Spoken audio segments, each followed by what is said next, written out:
friends welcome to संध्या कुट्टी channel इनकी நம்ம संध्या कुट्टी चैनल மூலமா இட்லி தோசை களி சாதம் எல்லாத்துக்குமே ஒரு சூப்பரான சைட் டிஷ் ரெசிபி தாங்க பார்க்க போறோம் இத வந்து நீங்க தாராளமா ஊத்தின்னு சாப்பிடும்போது நீங்க எந்த வகையான டிஃபன் எடுத்துக்கிட்டாலுமே அதிகமா சாப்பிடுவீங்க வாங்க எப்படி செய்யுதுன்னு சொல்லிட்டு பார்க்கலாம் அதுக்கு தேவையான பொருட்கள் வீட்ல இருக்கக்கூடிய எளிமையான பொருட்களை வச்சு ஈஸியா நம்ம செய்து முடிச்சிடலாங்க இப்போ கிட்டத்தட்ட பாத்தீங்கன்னா ஒரு 1/4 கிலோ அளவுக்கு கத்திரிக்காவை நல்லா வாஷ் பண்ணிட்டு கட் பண்ணி எடுத்து வச்சிருக்கேன் ஒரு 10 பல்லு பூண்டு வந்து தோல் உரிச்சிட்டு வச்சிருக்கேன்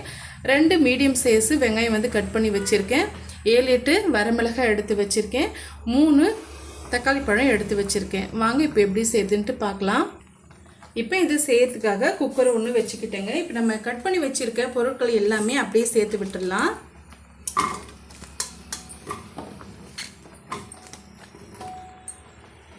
இப்போ இது கூட ஒரு 1/4 டீஸ்பூன் அளவுக்கு மஞ்சள் தூள் வந்து சேர்த்துக்கலாங்க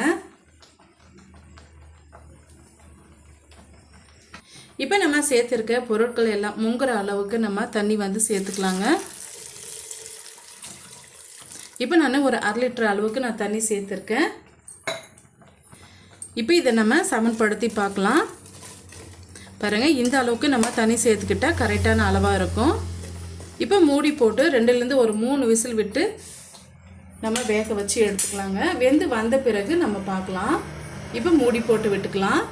2 ல இருந்து ஒரு 3 விசில் விட்டு எடுத்துக்கிட்டோம் இப்போ மீதமான தண்ணி இருக்கு இல்லைங்களா இதை வந்து நம்ம வடிகட்டி எடுத்துக்கலாம் பாருங்க தண்ணியெல்லாம் வடிகட்டி எடுத்துக்கிட்டோம் ஒரு குட்டி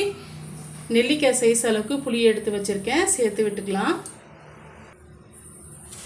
இப்போ இந்த குழம்புக்கு தேவையான அளவுக்கு உப்பு சேர்த்துக்கலாங்க ஒரு 1/2 டீஸ்பூன் அளவுக்கு கல் உப்பு சேர்த்துக்கிறேன் பாருங்க இப்போ நம்ம சேர்த்துன தண்ணி வந்து இந்த அளவுக்கு நமக்கு மீதம் இருக்கு இதை நம்ம அப்படியே வச்சுக்கலாங்க இதை நம்ம கடைஞ்சி எடுத்துட்டு வந்துடலாம் பாருங்க இந்த அளவுக்கு நம்ம கடைஞ்சி எடுத்துக்கிட்டோம் இப்போ தேவையான அளவுக்கு நம்ம வடிகட்டின தண்ணி வந்து சேர்த்துக்கலாம் உங்களுக்கு இந்த திக்கான கிரேவி பதத்துக்கு இருந்தாலும் நீங்கள் அட்ஜஸ்ட் பண்ணி சேர்த்துக்கோங்க அப்படி இல்லைன்னா இன்னும் கொஞ்சம் இப்போ நீங்கள் இட்லி தோசைக்கு எடுத்துக்கிறது இருந்தால் இப்போ மொத்த நம்ம வடிகட்டின தண்ணியுமே ஆட் பண்ணிக்கலாம் இப்போ இன்றைக்கி நான் கேழ்வரகு களியோடு தான் நான் இதை சர்வ் பண்ணிக்க போகிறேன் அதனால் இந்த அளவுக்கு மட்டும் எனக்கு போதும் இப்போ இதுக்கு ஒரு தாளிப்பு கொடுத்துடலாங்க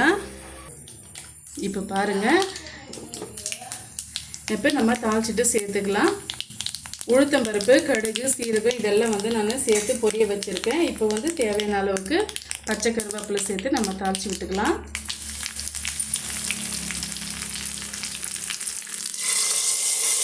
அவ்வளோதாங்க ஒரு சூப்பரான